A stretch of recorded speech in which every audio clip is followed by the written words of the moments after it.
It's all right. Well, cool, guys. Thank you. This was really good. This was a really good. I love it. All the wins are really positive. But we've got to stay focused on, because that's what this is. This is a grind market for sure. But there's so many opportunities, and so I've joined a new coaching group where I'm learning a lot of things about the recruiting process. I'm really excited, but there's also a massive amount of really good loan officer tactical stuff that I'm learning that I want to share with people as much as I can. I'll try to get some more information on some of the opportunities that some of the different programs that they offer because I'm in a program that's designed for people that are doing what I do. But one of the things that he pointed out this week that I thought would be a really good share right now is how loan officers are. Loan officers, he used this example of what's the difference between a loan officer and a loan advisor. And a loan officer is somebody who is a lot more transactional. A loan advisor is somebody who's very relational and is focused on the relationships and how we can impact the relationships of all those people in our database. I mentioned earlier on this call, these relationships become so impactful. I don't know how many loans I did for John Lopez and how many people the guy that I'm on my motorcycle ride with, or how many people John Lopez referred to me. But it was almost like he was on the payroll. Like the guy was such a prolific referrer. He's one of those guys. And then the number of loans that I did for him, and then he still calls me. And whenever he's doing a transaction somewhere, now that we're licensed in Texas, he's really happy that we're back licensed in Texas. I helped him with a house that he bought in Wisconsin for his son when his son was going to college. And that's a relationship that becomes so valuable to you. The annuity of that relationship becomes so valuable. But loan officers, when the market's bad, people that are transactional, they don't call their clients when the market's bad, right? Because they're like, I got nothing to say. But when rates drop, you become this transactional person, like going, hey, rates are low, you want to refinance? And so the point that he made is that this is a great opportunity of getting on the phone and proactively talking to everybody you have done business with, even the 3 and the 4% interest rate customers that are in your database that you don't think, because Giuseppe just uncovered an amazing opportunity to save a family $1,800 a month. This is life-changing money for most people. So to take the time to explain to the clients that are in your database, committing an hour a day or 10 customers a week, however, whatever the number is, to just proactively let your clients know what's really going on in the market. And now for those of you that and to just become that confidant that you can always tell people, because this is on everybody's mind, guys. Everybody in America is aware that interest rates are really high. Everybody in the market's interest rates, that the Fed's meeting and that they're doing all the activity that they're doing and creating all this. So everybody knows it's going on. I think back to John Arsenault. When John first joined our company, he didn't know anybody in Denver except this one realtor that he used to buy a condo. And John parlayed that into just like, he joined all these groups. One of the big group that he joined was a bicycle group that rode around, because he likes the downtown area, riding bikes on the weekends and going microbreweries. And that's what he did. And he goes, whenever you start talking to people, all you have to do is ask people what they do for a living. And they're going to eventually ask you what you do for a living after that. And then you get to bring up that you're in the mortgage business. And the first thing people want to do is talk about real estate and buying a house and mortgage rates. And that becomes the opportunity. And so for those of you that are newer, that don't have that big database, take heart that you can do that and create massive amounts of opportunities for yourselves. But what I want to challenge everybody to do is to get on some kind of a schedule, proactively reaching out to past clients and letting them know, hey, I was thinking about you. I don't think any of you guys are bad about this. So it's not like you ghost your clients after they close a loan, because we do stay in touch. But just picking up the phone, checking in on people, we always, I don't know what to say. Well, you know what to say right now. Just say, hey, I just wanted to update you on what's going on in the markets. And I know you've heard a lot of stuff about, interest rates and the Fed and inflation and jobs and all of that stuff.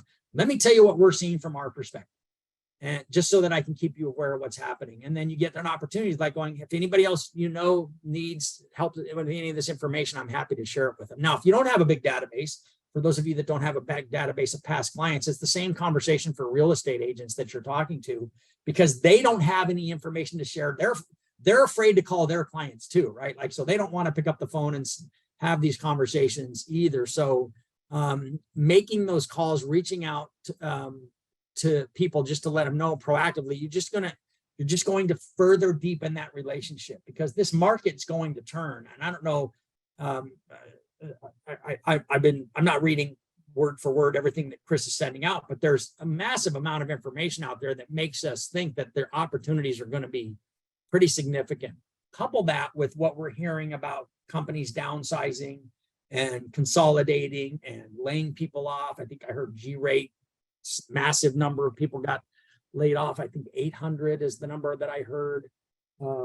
Jay Barber just sent out an email that someone asked him if Fairway was for sale and wanted to know if anybody had heard that. I didn't hear that, but he said somebody asked him that because they thought he had heard it. And so there's just going to continue to be that kind of consolidation out there for people that have been in the business.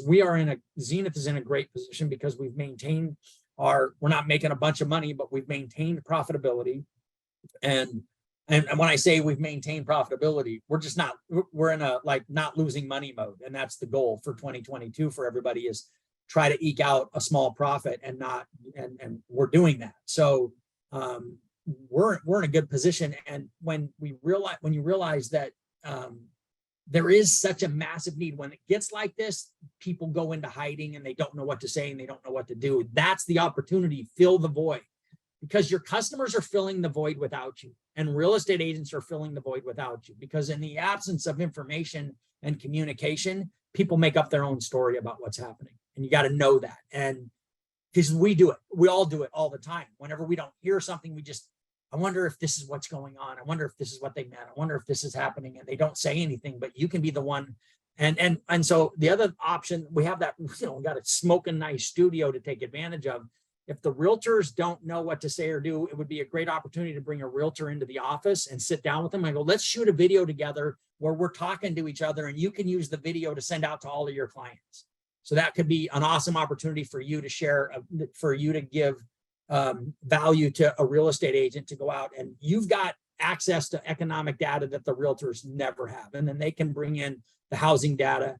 And I just think it would be a great opportunity for you to use that and take advantage of that freaking studio, because it is a really nice studio and it's a great opportunity. So you start bringing people in and giving them more value. That's what this comes down to, because those real estate agents are looking for it.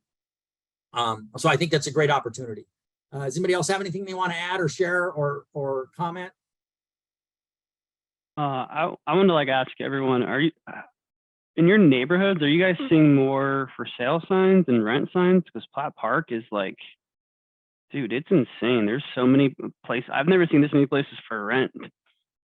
So just on my street, I got 3 on my street, and all over Glendale, Virginia Village. So yeah, I just feel weird. I know Barry's home prices are going to go up. I think I'd be okay if they went down. I mean, I don't want the 20%, but I just feel like there could be a lot of supply coming out of the market soon, because landlords are probably jacking up rent, and then renters are I'm not paying $4,000 for your 2-bedroom apartment. I'm going to go somewhere else. So that will also bring down the housing component of inflation, which is good for us, I guess, in the long run. But is that just me and Jonathan in Denver? What about you guys? I've noticed a lot more for sale signs when I'm out, whenever I'm in the mountains riding around in some of those communities like Deer Creek Canyon and Evergreen and Golden, in those areas where, for the last few years, we haven't seen many for sale signs. All of a sudden, they're everywhere. I'm going, what is going on? And so I think that we're starting to see, eventually people have to move. Mm-hmm. People can't stay where they are forever. That can't, Lori and I can, but not a lot of people can do that, right? If you've got transitional lifestyle of children growing, schools, eventually you got to buy something, and you got to move, and you got to downsize, or you got to, and so I just think there's so much pent up potential demand or potential need that hasn't been realized, and it will break. And so I don't think it's going to take a lot in interest rate movement for people to really, I think if we got back down, as crazy as this sounds, under 7, that it would start to you'd start to see some loosening up of that activity. Yeah, Chris, Governor's Ranch, where I live, we're starting to see the turnover start to happen again. We have, some of the older families that have lived in the neighborhood, accumulated a lot of equity in their homes, and this is a desirable neighborhood for young families. So I'm starting to see more signs pop up for sure. The summer was a lot more than it was last year. Right on. Anybody I else? got one of those credit alerts, past client listed a home. So I texted the realtor. I was like, hey, like, are they selling? Like, what's going on? He's like, yeah, dude, pre-foreclosure. Fuck. I haven't heard of one of those in like 10 years. And then I just had another client that wants to sell and buy another home. I pulled their credit. It was like 465. So I don't know if, maybe we're starting to see some of that. The stuff kind of finally hit, which would bring more supply. And then I'm not trying to be down. I feel like I'm a downer when I send you guys all this information every week, but I think that's the reality right now. I'm seeing a lot of, in my neighborhood, people don't move out very often. And so, but the houses that are here, there's one that was listed originally at 885. They dropped it all the way down to 815, pulled it from the market, put it back on at 750, and it went under contract right away. And then another one was originally listed at 1.3, which is a stupid value for this neighborhood. And then they just dropped it to 1.197.